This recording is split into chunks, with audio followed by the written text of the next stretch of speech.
I was like breathing in. I'm like, when I'm talking, sometimes I'm like, yeah. So you're right. I'm fine. I'll make it. Let's re-record that part. We haven't done anything yet. Why do you put it on there? I don't know. You dance. You gotta do the Mick Jagger. You do like the move.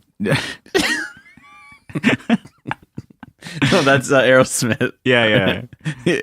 Or whatever. A lot of like Rockers, lead singers do that. You put a bunch of put a bunch of bandanas on my podcast mic. I'll get you some. Oh yeah, you're like you're just talking, but you're like you're telescoping it. Yeah. Oh, you're Axl Rose. Yeah. Start. But you're still talking normal. Yeah. But I'm moving my body. Like string basses suck. My serpentine. My serpent's compressor. That's dumb. All right, let's do this, motherfucker.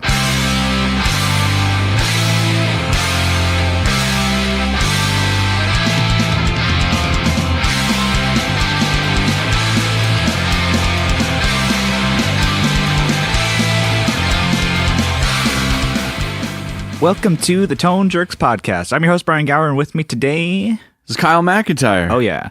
Let's get into what's new, Kyle. What's new in your world? What's shaking? What is grooving? What is good? I fixed a pedal, actually, recently. So, chalk a W on your side, right? Yeah, this is a W. Yeah, instead of breaking... No L's today. Instead of breaking a pedal. Yeah, going into the positive, I think. Probably not. Probably still negative. People at home keeping track of like the broken pedals versus the made pedals. Successfully modded pedals. So Johnny had broken a pedal. Something like it was a jack that just snapped off. Yeah. Which I think we talked about it. Yeah. Johnny talked about it. Yeah. So it's the Rusty box, which that thing is pretty crazy. When he was talking to me about it, just like whatever, like when we were hanging out, I'm like, yeah, whatever, dude, whatever. And he's like, it's a 30 volt pedal that runs at 100 milliamps. It's like, all right, it's got headroom for days. This thing, it's really cool. It's used it with guitar. You tried it with guitar. Yeah, right? It's like a preamp. Yeah, so I tried it on guitar. He used it for bass, of course. I ran it through that 8015. Yeah. Well, I'm getting ahead of myself. I fixed the thing. Okay. Yeah, it was broken, and now it was broken. Fixed it. Yeah. Well, I had to do some tricks. Basically, I had to look at the circuit board. It was a circuit. It was like a mounted jack that went to a little mini circuit board that jumped to the main board, and so that's kind of tricky in itself. Pulled the old one, put the new one on, which they didn't like. The legs didn't match up. Had to grind down. Had to take like a file and file down everything. Had to jump a leg to where the actual correct spot was on the PCB. Oh, jeez. And it worked out. First try, plugged it up, worked great. Sounded great. Yeah, and it was really cool. It sounded really nice through the 8015. Like, now, Johnny, be careful with this one. Yeah. He's like, no promises. Yeah. He says it sounds better, actually. I'm like, I doubt that. You're like, you don't got a point. Yeah. The fact that it works is good. You don't got to lie to me. So, one success, and then I'm going to... He's got a pedal he wants you to mod to. He wants me to put a soft switch on a EHX pedal he has. Mm-hmm. It's the Freeze, I believe. Oh, yeah, okay. Yeah.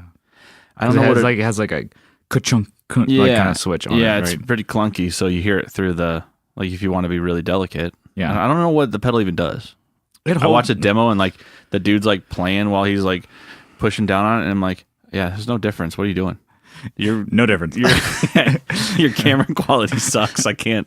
That little microphone sucks. I can't hear what you're doing. Yeah. What does it do then? I'm gonna talk out my ass. I've never really played one. I've only seen it. I think it holds your note. Like you can like hold a note down, and like whatever you put into it, you can hold on to it, and you can still play over it. So if you just like, I wanted like, I think I saw Alon Rubin like when he was doing Musk. Doing New Regime song. He said like, I bought this pedal specifically for this one song, only one song, because like live, he kind of wants to keep it with the 4-piece or whatever. But in the studio, he had like one string that he held like a note, I think on a keyboard or whatever, the whole time for the verses or whatever and brought it back and forth. And so he's like, oh, I can have this. And like, I'll hold it down when I'm playing the, rhythm part and singing, and then take it off for the chorus and bring it back and do like, I'll hit that string, fade it in, whatever. And I'm like, whoa, what? Yeah. Is that even worth it? I'm like, I don't know. I'm sure there's a lot more you could do with it. Maybe hold chords while you do. I have no idea. So that's me talking out my ass. I'm sure I'm completely wrong what it does. People are like, you fucking idiot. So I'm gonna put a soft switch on that. So, and that's pretty simple. Mm-hmm. But maybe I'll get another bottle of whiskey out of it. So that's all I'm in for. That's all I'm working towards. Some people work for the weekend. I'm working for the whiskey. I got a new power supply. Okay. So it's the one spot. What do they call that? The One Spot Pro. Yeah. So it's a big one, right? Yeah, potentially fix a problem that was on the board I had before. Some of the pedals were not running at the right milliamps. Yeah, so they wouldn't work. They wouldn't kick on. They would like I'd turn on something else and it would drop. So hopefully this will fix it. Yeah, I gave you my old Pedal Power 2, which was you set me up for disaster. Yeah, not the Pedal Power 2 Plus. And so it doesn't have a powerful, like, then Pedal Power 2 Plus has like some 250 or 300 watt or 3 milliamp jacks. And then this one, the Pedal Power 2, doesn't have any of that. Mm-hmm. And so it's just not powerful enough to do some of those digital pedals like the Strymons or apparently your reverb. Yeah. Yeah, it's like that MXR reverb just would not work. You got it. It's so like, dumb. It's like, I'm stoked on this. Yeah. Damn it. No, I love that pedal. Pedal's really good. It was a bummer. It was a bummer when it was like, oh, let me just kick it up. Nope. Got it. What's the problem? Now here? I got to look it up. Oh, because of milliamps. Duh. Yeah. So should have looked there first. But yeah, you were saying you actually wanted to. Maybe this will be a bigger step for getting a bigger board, right? I'll get a bigger board. I think with this, it'd be kind of cool. You're using my Junior right now, but you kind of want something. Yeah, I think I have a lot of pedals right now. They have close to 30 or so. Humble brag. Yeah. Yeah, humble brag. Hashtag that. Hashtag humble brag. Hashtag boss. Hashtag MXR. Yeah. Never mind. Not humble. Yeah, you're like, oh, man. Super Super shit. People are like, oh, man, I got like 30, 40 pedals. I mean, they're all Boss and MXR. It's like, yeah, okay. They're all Behringers. Yeah. That's my next theme board. Yeah, it's going to cost you about like $40. Because now I want to put them all together. Like, I'm pretty dirt heavy. No, I don't know. Yeah. I was looking at like, was it RE10? No. Was it the Space Echo Roland or the Boss pedal? Yeah. Is it the RE20? Yeah. I think so. That's a double one. Yeah. That'd be really cool. Actually, I don't know what I would do with it, but I just want it. I want it. I could do a theme board of all double-sized Boss boards. or you could just get pedals that you like. No, man. You're thinking logically, dude. Are you fucking stupid? No. Yeah, I guess that's my what's new. Nice. See, I got a few things. I'm ready. Started actually tracking the guitar for the new PWP EP. Wow. I think we talked about doing the drums a while back, and this last like week or so, I've been just tracking guitars and getting like psyched up to do it again. And I'm like, it's fun. It's just I hate setting up mics and like that's my least favorite part. But it's sounding really good. I can't tell if it's just because of like a better interface. I have using a rock reverb this time, which I've never done. Like the last recording that we did was a couple years ago. I didn't have a rock reverb at the time. I was just using a lot more amps, and maybe it was like Mesas, Fenders, Voxes, and I used my 8030 at the time too, Marshalls, whatever. And I was like, oh, cool, all cool, bunch of different sounds. And so far, we're doing 4 songs, and I think I'm using for all the rhythm and some of the lead tracks, I'm using only the rock reverb and just maybe putting different like preamps and pedals and like stuff in front of it to get different sounds. Like, man, it's great as far as dirt. Like I've said it before, the rock reverb's clean or they're kind of shit. It's not very doesn't get to clean very well. Yeah, it just doesn't sound all that great. I mean, nobody gets an orange for like little sparkly clean tones. So, and I'm not using really any clean on these songs that we have. What pedals are you working on? Using a couple of the Nocturne Brain ones that Jimmy B let me borrow. A bunch of the brains, like a Billy Brain and then the Atomic Brain. Yeah. Dino Brain. That's the one I'm using the Dino Brain and then the Billy Brain actually. So it's cool throwing that. What's the difference between those two? Quick. The Billy Brain is like more higher gain and higher output. Mm-hmm. So it can use that to push the front end a little bit more and get it a little bit more. I think there's just a bigger sweep on it as opposed to like the other one. Like there's not as much volume on tap, so it's like you're kind of making the sound a little bit better instead of pushing the front end. That, and then I'm using the Special K from Like My Pedals. Mm-hmm. It's really cool. It's that Klon circuit that he has, and I'm like, oh, that sounds great. Like, I mean, that is like one of my favorite sounds in front of. Like, and you're not using your fractal. No, no, I don't think I really need to. I mean, that's really just your live. For live, yeah. Yeah. I'm just wondering if there's anything that you like. Oh, I have this really, this tone I can't get, or no. Like so far, it's so good. I can replicate this one pedal that Yeah, I like the doesn't exist anymore. I like the idea of using analog and just amps for recording, and then the fractal digital FX8. I'm like, I don't need to use this because there's not any crazy sounds that we're trying to get out of this album, really. Mm-hmm. And then I'm using the Saiyan drive, the Goku one. It's actually really, really good pedal. Like, despite like how dumb the graphics are. Yeah, he's doing the Kamehameha while he's Super Saiyan, and I'm like, it's actually great sounding pedal. It's great for like getting like a heavier tone and out of your like a rock reverb and making it sound like it. Like I think I said it before. It makes it sound like a PV, like 6505 or something like that. You can get those like crazy tones because you're pushing so much in front of it, and like there's so much more sculpting as far as like cutting some bass roll off or whatever, so you're not flubbing out and adding more high end. But it can get away from you. You can get it real fizzy if you need it. You should do a guitar track with all MXRs. Like, you should do the blue box. I think the only one I would want to use is maybe the GTOD. I don't know. Okay. All right. It might be in your future if you play your cards right. You let me know. Yeah, so I'm keeping it pretty simple. I mean, I've only really done the rhythms, and I've done some light lead work.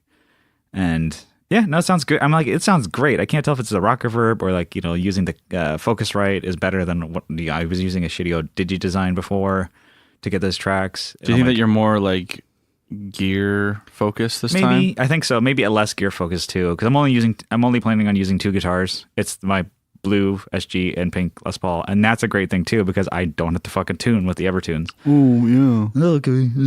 Huge shout out to Evertune. Yeah, no, it's great. Thanks for hooking it up. Yeah, thanks for taking my money full price and then me having to pay somebody to install it. No, they're great, and I'm like, I think the last time we were doing the full length, I think I wanted to make it a big thing and tons of guitars, tracks, and stuff like this. And this time it's like an EP, and I'm kind of like the idea of just keeping it more simple. Like I want it to be more live sounding, and like I'm not doing like I kind of don't know what I'm doing. I'm like intentionally, I'm like, yeah, I want to make it live and make it like what we play with live and using that for the recording and stuff like that. But I'm actually like, that sounds good. I'm using a rock reverb is kind of like the only amp I'm going to use. And using my 2 live guitars, they sound great, and it's really cool keeping it stripped down. I might do maybe 3 or 4 guitar tracks total is kind of what I'm trying to do. I'm not like last time I was doing like 9 or 10 guitar tracks. We were doing 12 vocal backgrounds and shit like that. I don't know. We'll see. Once we get to vocals, I kind of want to keep it pretty stripped back, but I think I'll fight you on that. Probably. Yep. You're like, nope, we're doing a chorus of Kyle's again. Yeah. But yeah, no, that's good. And then to go with this whole studio thing too, I finally bought like legit headphones. Yeah. I bought some Sony MDR 7506 headphones. That's like supposed to be what? Boring. Yeah. They're like a tax form. Yeah. They're like the kind of industry standard, like a simple like studio. They're not like too crazy. It's like not like front of class, not the back of the class. They're like, that's kind of what I like with gear. It's like, it's like mics. I'm like, just use the SM57 because I'm like, if you can't get a good sound with the SM57, then you're a shitty engineer, basically. Boom, threw that out there. And then so now I'm looking at like monitors. So I don't know if anybody out there is actually recording or like in studio environments or have something to say. I'm like have no clue on how to with studio monitors. Yeah, what monitors do you have now? Shitty Fostex, like 3-inch or 4-inch ones, and they're like 6 years old. No, older than that. They're like over 10 years old. Yeah, and they were like, they came free with my M box that I bought, and they're like, they don't even make them anymore. It's like they weren't like that bad. They're not that good. But they're not good. And so I think just for reference and stuff like that, I'm not going to do a whole lot of mixing on them because I'll just usually take them to another studio to have it mixed and mastered. But I'm like, I kind of think I should step it up a little bit. I've been using the shitty ones for like over a decade. Are you gonna be doing like feedback and stuff for backing, like behind tracks or? I don't know. I remember we did that. Yeah. Like when we did like back in 2007. Yeah, when we did that. And I went and listened to those recently. I'm like, oh dang, we did a lot of feedback tracks. Yeah, we'd like to get like blend in, blend out, Our buddy Roland who produced it, he's like, oh, it's like a punk rock violin, man. Is the feedback. He's like, punk rock violin. I'm like, that is kind of works out like that. So I don't know. I guess I want to get the like basic tracks done first, and then definitely see what we want to add, because it's all me engineering it. I'm like asking you questions like I'm not in your band. But yeah, I think you're doing most of the vocals, so I'm like, oh, maybe we'll knock those out and figure it out from there. I'll be doing most of the bass too. Yeah, you should be. But yeah, I don't know, monitors. I'm like getting a legit pair of headphones. I'm like, man, this sounds so much better. It's more like honest of what my mix, even though they're just blast mixes or whatever, they like what they sound like. I'm like, I'm sure if I had good monitors, that'd be better too for my like actual tracking, for your playback or whatever. Yeah. So if anybody has like suggestions for monitors, I was thinking Yamahas. I was thinking the HS8s until like I actually looked at them. They're huge. They're like the size of like fucking like a bass cabinet. And I'm like, 2 of those. I'm like, what the fuck? I don't have the room. So I was thinking about the 5-inch. How expensive are those? Those are like $400 each or something like that. Jeez. And then I was thinking about a Yamaha 5-inch ones, HS5. So I'm like, oh, they're a little bit more manageable. They're a little bit bigger than the ones I have. And I was like, oh, and people were like, you don't get as much bass clarity out of the. I'm like, all right, I don't know. I have no idea what I'm talking about. So that's why I'm like, if anybody has any suggestions. Well, actually. Yeah. I should probably go on forums or some shit. And then, I was on one of the very, very like first couple episodes. A friend of mine, BJ Gisbera, he has a podcast, friend of the show. I don't think he listens to us, really. No. Should fucking He's listen a friend of us. But he doesn't listen. He was a guest. He was one of the first guests of the show, besides Kyle. Right after me. Yep. He was on, and then he has a podcast, too, that he does called the 15-Minute BJ, and I was a guest on that show, so we talked for a while. It was like 15 minutes is usually his runtime for this podcast. It ended up being like an hour, so. Dang. Yeah, and then he actually like obliged to do a Patreon episode, so we'll have that coming up soon. That's pretty much it. Do you have anything else, Kyle? Because I think I got a story that's going to lead into a topic. Yeah, let's start there. It's still kind of a what's new, but it'll just bear with me. It'll bleed into it. So I played a show the other night with Just In Case. I played bass for them and had some technical difficulties. We've all heard about technical difficulties. Mm-hmm. Well, we had them. You did? The band had them. Okay. So collectively, yes, we did. I did not. He doesn't listen to the show. The guitar player did. He showed up just, like a perfect storm. Things just didn't happen. And you forget one thing and you forget everything. Yeah. Forgot picks. So he showed up without any picks. Oh. So he didn't change guitar strings. Mm-hmm. So you can see where this is going. Yeah. So he borrowed my picks, which you and I play heavy picks. And most people play like 60s or 70s or something like that. Yeah. Or .70s. Well, we play 1.5s and 3s and stuff like that as far as picks go. And I was like, oh, here you go. You can have that. He's like, oh, shit. So we go and we're 2 songs in and on old strings. And I guess with heavy picks, just snap that fucking string. And I'm like, oh, fuck. This is the E string, right? E string. Or the 6th string. So the biggest one. Low. And then we're like, oh. We stopped the song because he's like, I can't do anything with this. And so we're like, okay, shit. What do we do? And he's like looking. I don't think he brought strings either. And so we're like, fuck. And then luckily one of the bands let him borrow their guitar, but they tuned like half step down or whatever. And then so he had to retune it and whatever. It wasn't set up for standard tuning. So it kept going out of tune. And it was like... It was also a Gibson. Yeah. And those aren't good for staying in tune usually. And so I was just like, oh man, it was like, to me, it felt like it was in an eternity. I'm all flabbergasted still.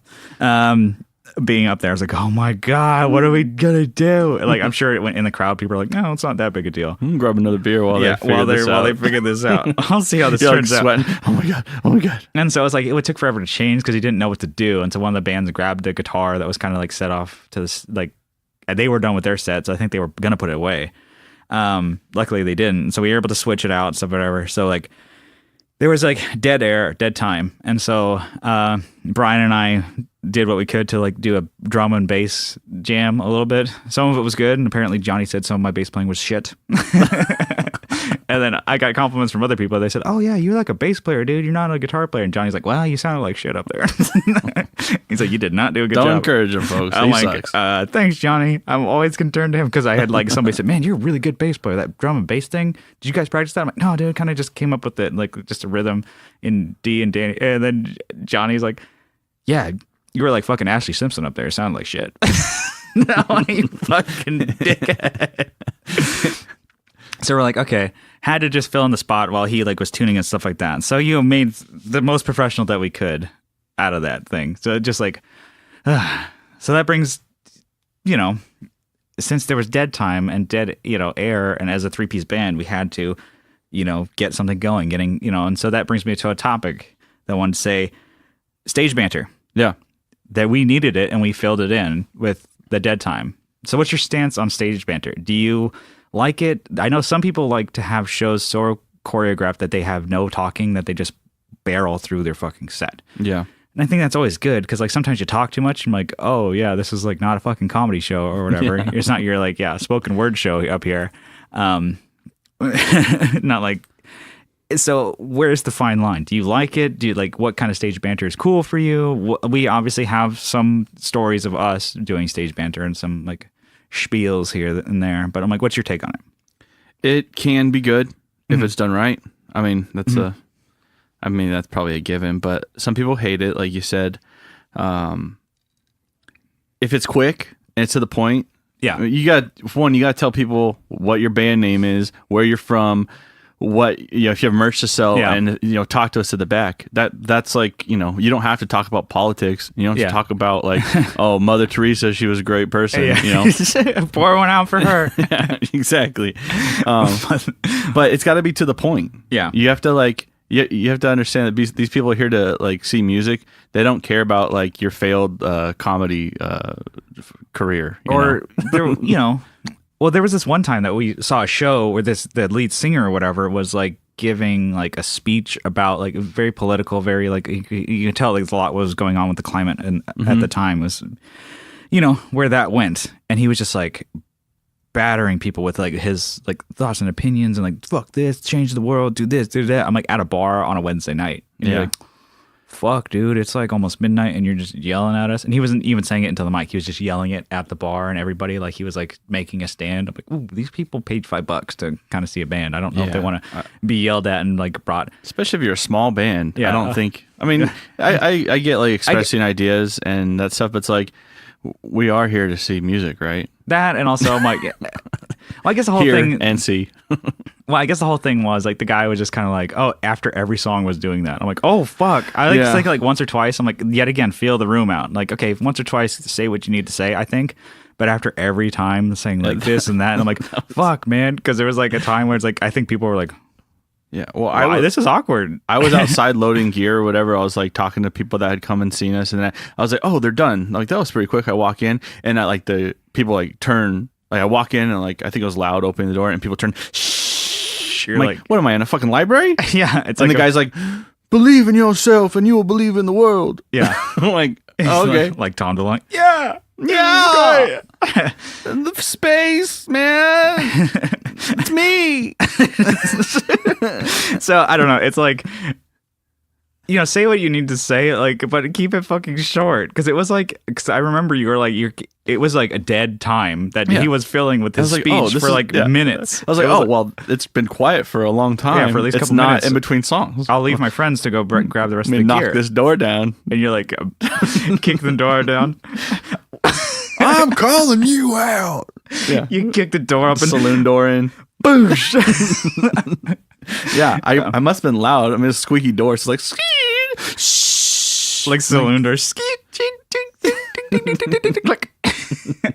Yeah. I'm like, but it's like, because he was talking without a mic, and I was like, that was so weird. Yeah. Maybe it went off on a tangent, but so there's still, you got to feel the crowd. And we played a show before at like a same bar where we played a Friday night where we were like around 11, like the third band on, and we were doing our banter and shit. Like people were into it. People were like, hey guys, we got it covered. People were like, fuck fuck yeah, dude, I'm ready for a cover. I'm like, you guys want a cover or an original? And then they, stuff like that. And they're like very receptive, back and forth talking. And then like we have merch for sale. It's like, oh fuck. And then like, come hanging out. Whereas we played that same bar during a weekday and we were the openers. So it was like 9:00 and people were like either not drunk enough or it's like their Wednesday. So like, they're not as party mode as like a Friday, Saturday at 11. So they're like, I said something. I'm like, oh yeah, hey, we're here, something like thank the bands or whatever. It's like, oh, you guys are having fun, and they're like, no response. I'm like, shit. So you guys aren't having fun. I'm just gonna keep fucking playing. Yeah. And so we felt the room, and Kyle, your face was like, let's not talk again. Let's just fucking. And so we just barreled through our set. And so I don't know. It's like really. It's a fragile point where you can lose people. Yeah, real quick. Yeah. So you got to be like quick to the point. Don't ramble. Keep it interesting. Maybe crack a joke about your fat bass player, and then you're done. I got to get one of those then. So yeah, right. We usually like that's all I need to hear. Yeah. Nice little confidence boost for me. So, I like definitely have the corny jokes set up. Because every once in a while, like we'll play like a bar and somebody like like trying to be like, oh, tell a joke or something like that, and so you got just like canned like corny jokes or whatever, and just you corny dad jokes or whatever, and then like shout out your merch, stuff like that. Maybe thank the other bands. I always have like another band coming up. This one, make sure to give it up for blah blah blah. They open up and have people clap and shit. Instead of like, let's go to Denny's, everybody, after we're done playing. Yeah, fucking stick around. And I like there was a meme that I think I reposted to the group like shitty ass things that bands can say, and it was always like I do this one all the time. It's like, oh yeah, don't forget to tip your bartenders tonight. They're the ones providing the real entertainment. And people are like, fucking Christ. Like to me, I'm like, that's a good thing to say, but apparently it's like not. It's fucking corny as hell, I guess. Whatever. And then when we get really, really drunk, that's when you and I have the best banter because we just make fun of each other. Just fucking. People are like, God damn it. It's like, I don't even want you to play anymore. Shut the fuck up. We just want to hear you guys yell at each other. Only if you guys had a podcast. Wow. Yeah. I guess that was a little bit of what I had on there. I thought it was good. Yeah. I guess we talked about it on an earlier episode, but I kind of want to bring it up because of what happened. I was like, people, you got to bring backups. Bring backup guitars, bring backup strings, bring extra picks, store picks away. Like I'm like a fucking squirrel when it comes to picks and capos. I'm storing them away for winter. I have them in different cases, and I have them like, I keep my picks in the bass cases as well as my guitar cases. I keep strings in the guitar cases as well as like, always got to have backups. So like, that's my biggest thing. Is like I always like having contingency plan, like having a backup for the backups. Yeah, I was thinking of even like seeing if I can find any for cheap, but like the Quilter, like solid state guitar head little thing. It's like a size, like a little bit bigger than a power supply. Yeah, like 50 watts, and I'm like, that might be kind of cool to have. Yeah, I don't know if that's too much. Yeah, because I could really go DI on my little board if I had to. Yeah, if your amp blew out or whatever, you could do the Sans amp through the house sound or whatever. Yeah. But like if my bass blew up, I'm thinking like not blew up, but like broke a string, or I'm like I don't usually bring a backup bass, but we have strings. Yeah. So Brian would play or talk. I would have to do my shit banter again. You do a jig on stage. I'll do my Ashley Simpson jig because apparently that'd be better than my guitar playing or bass playing. I don't know. I think that's kind of. It's always cool to have backups for shit. Like I don't know where we're going on. It's more shit to lug around, but it's worth it because then you're not like putting it out on some other band. And be like, oh yeah, our guitar head blew up or whatever. Can we use yours? Well, I have a backup or something. Is it a Bagheera? No. No, I don't want a Bagheera. It was like I'm going off on tangent now. So that's what happens when I'm fucking sober. I just keep rambling. I think you do that normally. Yeah, but it's like way slower and like worse. More slurred. Yeah, so with the fucking amps and shit. Like it was like that your boy from Deer Hunter. It was the main guy. He knows me. Yeah, we've been talking. That's Casey, right? Yeah, we've been chilling. Yeah. Like he's my boy. I met him once. Yeah, we're two homies. Yeah. He's got a Line 6 Helix, and you're thinking like, but he uses it with a real amp. Yeah. Like I think like just like using that for the effects. But I thought it was really cool because he's like, oh yeah, I have this always DI'd in case my amp blows up. I just switched to a patch that has like the Dr. Z equivalent Line 6 modeler in here, and I can just DI. It's like he's like, yeah, I haven't done it yet, but in case the amp blows up, I can just go DI out of my line 6. I think that's a cool idea. Yeah, and he like they tour enough where they're like driving through like a city and they're like, I want to buy that amp. So he'll buy an amp that he's never like. He'll play it for 30 minutes in the shop and then like, I don't know if this is gonna break on stage. Yeah, and then so if it does, he's like, okay, I just switch my bang to that. I'm like, I think that's a little maybe more professional level, but I like the idea of having the backups and shit like that. Yeah, and I don't know. Yeah, for me it would have to be DI. Yeah, you could always just like do a DI out of the Sans amp if something blew up. Yeah. Yeah. Or I get that dark glass. Yeah. Dark glass head. But that's your backup head. It's like more expensive. Get like 3 times more than get an orange 8200 as your backup head. Yeah, it's like a 200-pound head. Yeah. Yeah, dude, it'd be fucking backup. sick. Keeps the car riding real low. Okay, this is another this is like legitimately a dumb topic, but I want a what if, like super hypothetical. Yeah. Okay, so kind of going hand in hand with what happened at the show. If you broke a string on stage, which string would you least like to break? And then also, if you broke a string, which one could you break and then have it not really affect your playing or the songs? For bass, I've written 2 of these down. 2 of them? So for bass, it'd be the G. Okay. No one needs that unless you're Mark Hoppus and you play everything. You play Carousel. That's the only time he needs it. He'd be screwed. Yeah, he's like, I don't even fuck. He'd play it in the next. Yeah, he's just down out of key. And he doesn't tell the band.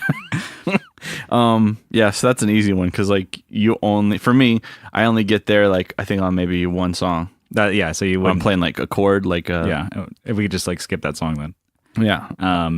But on guitar, it'd probably be the B string. Just like don't fucking use it. Yeah. I mean, I could totally break the low B string on my 7 string. That'd be great. Yeah, that's why I said that. I'm like, why did I say that? Yeah. What about all right, why the B? I don't know. I just why you ask stupid questions? No. I mean, I didn't think I had to do anything to back this up. No, I think that you would want the E string at least. Mm-hmm. Yeah, for me, I really only play cowboy chords. So I'm like, I could probably do without that string, unless you're doing like D, then you're screwed. You have to do D like a bar chord. Mm. All your D's are gonna be bar. You gotta practice my bar chords then. Yeah, I guess. I mean, for me, that would probably be the easiest one. I guess you could also lose the G on the guitar, but I want to make it a little more interesting. Well, what about ones that so like for you wouldn't want to break any of the like lowest. Yeah, because for me, that's where I'm thinking. All my chords are down there. So on bass, where would you? Like if you broke one, what would be the oh fuck string for you? It'd be E. You'd be like E and A actually. Both of them. You're like shit. Those are my bread and butter. You could probably get away with that. And my peanut butter and jelly. Like the E would be the worst, I think. Yeah. I mean, you would have to go all the way up to the high E, so it wouldn't be completely lost, but it would be weird. Yeah. I've broken a string in practice, and I'm like, the A string, I'm like, back it up. Like, I'm like, I'm trying to transpose, like, I've been playing these songs for like 5 years, but like, that's like, yeah, those are, you're like, well, dang it. I don't even know what I was playing. You quit. Because I'm like singing, I'm like, yeah, I don't even know where my hand was on that. I'm like, what are we doing now?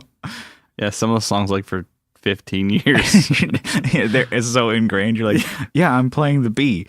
There's no other B's on the bass, right? Yeah. I'm fucking screwed if I got that A string gone. Yeah. You're like, oh yeah, you could play it, at the 7th fret. What? Fucking beat your ass, maybe. Fucking tell me what to do. Yeah. For me, I'm pretty dumb when it's like, shit happens. Change it up. I'm like, no. Oh no. I wasn't prepared for this test. Father. What about you? I would, I could get away with breaking the G string. Yeah. Because I feel, yeah. I bet you would. Sorry, your face was like, I'm trying to keep a straight face. You're like, and then I made eye contact with you. I'm like, nope, losing it. Wrong-o. Because I feel like I could probably play like the power chords or bar chords at the top or the bottom strings, and then I could still do lead lines for the bottom two, and I'd probably be cleaner because I won't be like clunking around and hitting that G string. So I'm like, oh yeah, I can just do Because there's one song where like most of the chords that I play are like on the higher strings. So I was like, oh yeah, to kind of get that effect. Oh, I'm like, oh, I could totally do that. But if I broke one of the higher strings, I'm like, shit, looks like we're only doing cowboy chords now. Yeah. Which wouldn't be the end of the world totally, because if you're thinking through chords instead of like a lead line, I don't know. Yeah, and just might be like, oh, I can get away with the G one because I'm like, oh, I think I could probably make leads a little cleaner, maybe, and just like focus on just like I'll just do like Eminem's Blink-182 style. You're on limp mode. You're trying to make it through the end of the show. Make it through the end of the song, switch to the other guitar that I'm going to bring.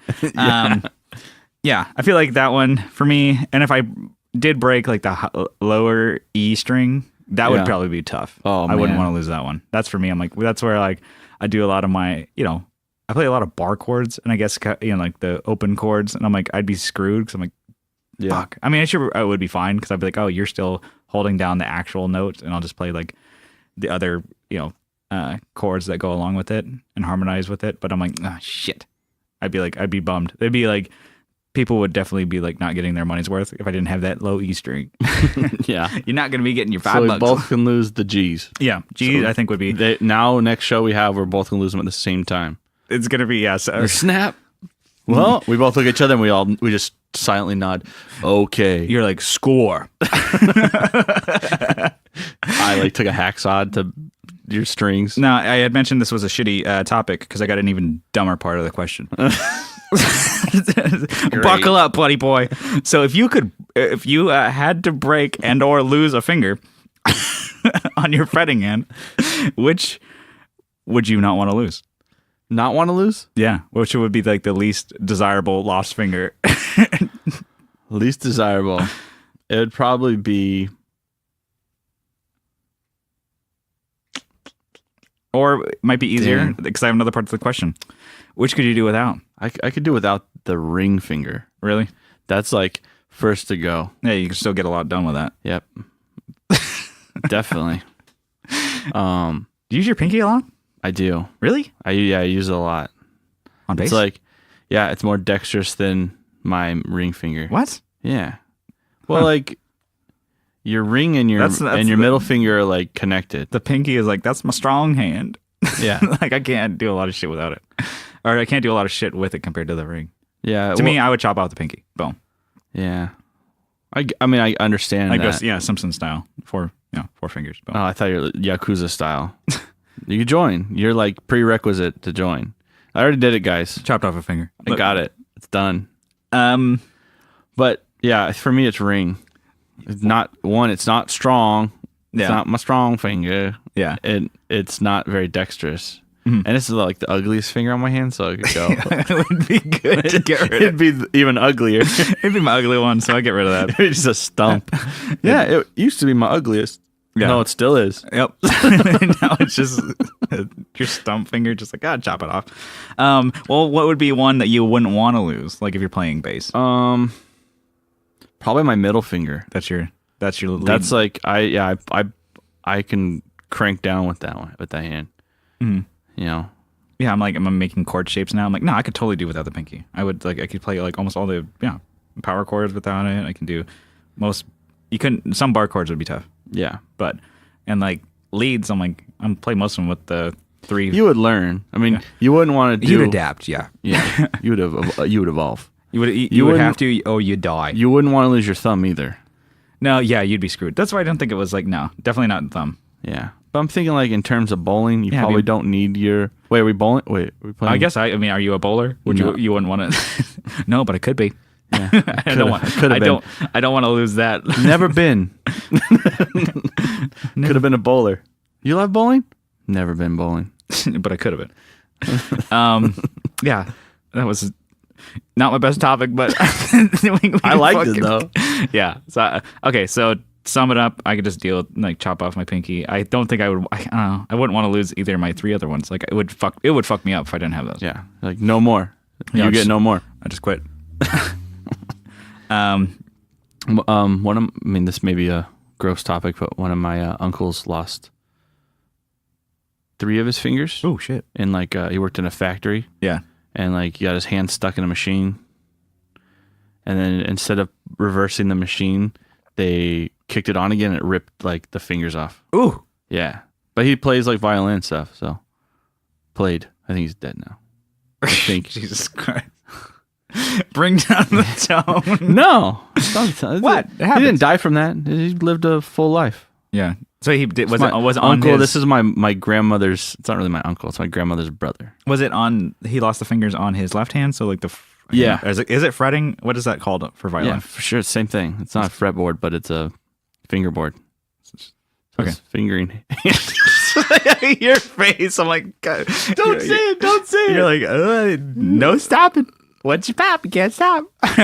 Yeah. So. All right. Well, shit. Yeah. So you go on to, and he played like with big country bands and stuff, so he knew what he was doing. What are rebands?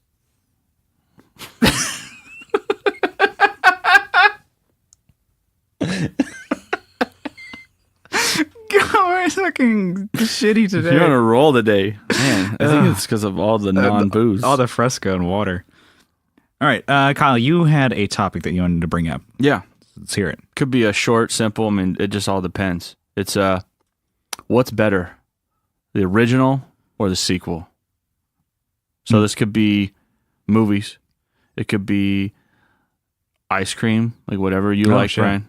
Yeah. I don't know what would be, but I'm sure you could find something. Yeah. Could be like chips, but I'm think movies for me is gonna be main one. I don't know. I don't think there's like a hard stance that like it's really by each one. I mean, usually the originals are better. Yeah, I think. Not always. Okay. Because you're right. Because I got some like listings here. Like first one right off the bat, Terminator 2, Judgment Day. Yeah, way better than the original one. Oh, the original one was kind of slow. Yeah, it was a lot of setup. It was a lot of like, oh well, these people. And it doesn't. I mean, yeah, it doesn't matter always, but like the shittier like special effects and shit. So yeah, but it's like the Terminator 2 was fucking epic. It's damn good. It's a damn good film. The action is way better. They like incorporated like animation into it. Yeah. Oh, they had the liquid Terminator. Yeah. Yeah. That was like a whole new concept. You're like, what? Yeah. What's crazy. happening? This guy can get you anywhere, and he could be anyone. He could look like your babysitter. Mm-hmm. Shit. That's why I hate babysitters. That's whenever my wife goes, I know. I never like who she picks. Who she picks for the babysitter. For me. Some shitty sequels though. Okay. For me, Friday After Next. Yeah. Really bad. Next Friday was okay. Oh, but Friday was the best one. Yeah, I think you when you look at a sequel, when you're comparing it to the original, of course. Yeah. And it's like, it was so shitty. Yeah. They didn't have like Smokey, wasn't it?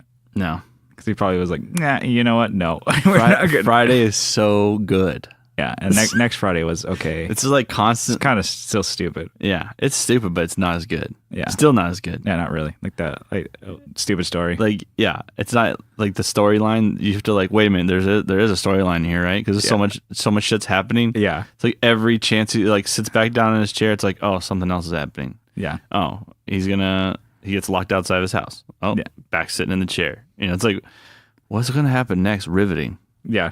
And then I love that movie though. Yeah, I mean, Friday is really damn good. Shit, we should watch Friday. Yeah. To me, let's see, newer one. Captain America. I thought Winter Soldier and Civil War.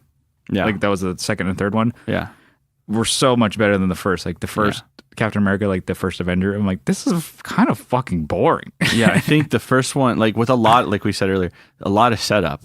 With a lot of these first, like, oh, we have to have like how he turns into Captain America. Yeah, we have to have an origin story. And the first one usually, like, was it Batman Begins? Yeah, a lot of like setup for that. But then Dark Knight was like, geez, what the fuck? Like, this is a completely different movie. Yeah, it was It was way grittier. It was sick. Yeah, it was so sick. And then when Batman and Superman came out, shut up. That's not really even a sequel. Yeah, it is. No, it's not. That's a different storyline with different actors. That's a story. Christ. No, but I love Batman Begins though. Mm-hmm. Still really good, but like the next one was like action all the time. Fucking good story. Knocked it out of the pack. The pack. What about maybe not movies? I mean, well, I was thinking I got a couple more. We've talked about this a bunch, but I mean, the original was so much better. Like Black Sheep was pretty good, but the original Tommy Boy was way better. It's true though. Yeah, but I mean, Black Sheep was pretty funny still. Yeah, but Tommy Boy way better. Tommy Boy landed another honorable mention. I really, really think The Mask was better than Liar Liar for Jim Carrey. That story just did not make sense. Like, I don't know where they went with that. Like, he didn't even turn into The Mask once. He didn't say smoking. He changed his name. Yeah. Stanley Ipkiss. Mask was so good. No, that needs to be actually, Netflix. I wrote Son of Mask. Oh, really? Horrible. Oh, shit. I guess it's horrible. Horrible. Was it Jamie Kennedy in that? I believe so. God, yeah, the shittiest fucker. And like, yeah. Oh, that's dumb. I had Mad Max 2. I don't think I've ever seen it. The first one is just like, ooh, this is 1979. Yeah. Yep. And the first one, if depending on which version, it's like redubbed in like, you're like, oh, this is redubbed in American. Oh, what? Yeah. Wasn't it like the first it's one? Australia. Yeah. But everyone has like really thick accents. And I guess when they brought it over, when they were going to release it, they're like, people aren't going to get it. This movie's only 3 hours long. Let's redub it in American slang or whatever it is. Yeah. I think it's ridiculous. It's pretty redundant. It's still a really cool. I like watching it for like the motorcycles and the classic cars they have in it. Yeah. Because it's Australia, so they have a different set of classic cars, but they had the Kawasaki bikes I really like. Yeah. So that's what's really cool. But the storyline's like, sucks. It's like, oh, you put this guy away in jail and then he's going to come and kill your family. He's back out now. Yeah. That story's been done. Yeah. Probably like in the 60s and the 70s. Yeah. Pretty bad. But next one, Road Warrior, was really good. I think Happy Gilmore or Billy Madison. God damn it. It's not the same thing, you idiot. Yeah. But still. Okay, fine. Then I'm switching this. Man, there is one dumb prick outside. Just, if you guys bear with me with the editing, I'm going to try and get that out. But just like, he's like running his car up and down the street, revving his engine. He's just redlining it. Hopefully you guys are so impressed with him. Anyways, let's keep on going. I had nothing. I don't know. I had nothing else. I guess like double stuffed Oreos are better than regular Oreos. That's the sequel. Yeah. Yeah. There you go. That's a good one. I like the way you think. Let's see, I'm trying to think of I think Crunchy Cheetos are like the sequel to regular Puff Cheetos. Oh, yeah. Crunchy's good. I think Puff came out first, right? Yeah. The Puff, they have a definitely different mouthfeel. Yeah. May not be as desired as that crunch, that hardcore. Sometimes with the crunchy ones, you get like a nugget that will not break. Yeah, it'll break your tooth first. Yeah. Let's see. I think for me, the other Cheez-Its are way better than the originals. Like, okay, like the Parmesan one. Yeah. Those are so much better. The white cheddar ones. Do you have those? No, I think that's what I'm talking about. I think it's white cheddar. Yeah, white cheddar is better than the regular cheddar ones. Yeah, those are good. Or the spicy. That's spicy nacho. That's a sequel. There you go. Now we're cooking with gas here. I'm trying to think, like, has there been a reissue of like an amp or something that's just absolute garbage when it comes out? I'm sure there's been hundreds. Let's see. What's that Kyle McIntyre signature one? It's absolute fucking trash. Boom.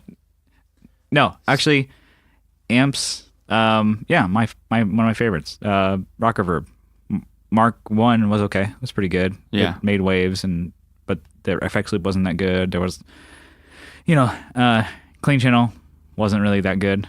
Mark 2 that I have, Clean Channel was a little bit better because they made 3-band EQ, but the FX loop was way better. Yeah, actually usable. And then apparently Mark 3 has all the bells and whistles. So nice. That's bringing it back to gear. Well, I think even with gear, I feel like they've improved upon things. Yeah, improving, but sometimes it's like maybe something's out of production for a while, and you bring it back. It's like, yeah, this is not good. Why'd you do it? I can't think of one, but got it. The Boss, they kind of do their reissue-ish with the Waza craft. Wazas, and they're usually pretty legit. Yeah, so like they have the CE2W. Yeah, that's a good one. Like DM2. I didn't play it, but like, is the new Wazercraft circuit, is that better than the original? I would say, or is it shit? No, it's not better. It's different. I never got to play it, but it's got more features on it. So it's got like a switch. It's got a couple switches, so you go between like the old style and the new kind of. I don't know. I still thought we did a shootout, and I still thought that the CE2 original was good. It was the best one. Yeah, still better. Rate all the way down, depth all the way up. So this really slow rolling but deep chorus. Mm. That was cool. When you were talking about it, I thought he's like, I rate that one all the way down. I'm like, I thought you said it was good. Yeah, low numbers are good, like in golf. Yeah. All right, I think we're gonna reel it in here. Let's close it out here. So let's see. Just want to mention a couple things before we go. So thank you guys for tuning in. And if you guys like the show, you guys can join us on the Facebook group, join us on Instagram. Just search the Tone Jerks. You're gonna find us, a little corner of the internet. And if you guys like the show as well, you guys can leave us a little 5-star review and maybe like some something good to give, or something bad review on iTunes. Bad review, like write it like whatever you want, but still give us 5-star. Yeah. And we said before, I guess, that no cursing in those reviews because they will they'll flag them. Yeah, we'll still get the 5-star, but you won't be able to get your point across. So honestly, give us whatever you feel like. We don't have to give us 5 stars. But if you guys really like what you hear, you guys can get a little more and help us out by becoming a patron on Patreon. So patreon.com/thetonejerks, you guys can become a patron for as little as $1 a month. But if you double down for $2 a month, you guys get an extra episode every week. So we just want to give a quick shout out to the people who have been supporting us. So Kyle, I'm going to read them off. Oh, he's going to do it this time. Yeah. Give it to me, baby. So we have Co Schneider and Paul Pennington. We have Johnny Ray, Michael Newman, Abe Newman, Doug Gann, Jamie Davis, Jason Fuzzmonger, Digger from Fatfoot Effects. We have RJ from Teletalks. We have Joseph from Like My Pedals. Bruce Banana, Jim Bowers, Will Lehue, Leon from Pelican Noiseworks. We have Doug Christ, Andrew Walsh, Adam Rohrer, and we have a new one. Yeah, this is the nicest guy on the internet. Nicest guy on the internet. Yeah, this is Doug King. Mr. Doug King. Welcome, Doug. Well, thank you for your support. Thank you so much. Thank you, everybody. Thank you for tuning in. We love you. We're getting out of here. We will see you next time. Bye. Bye-bye.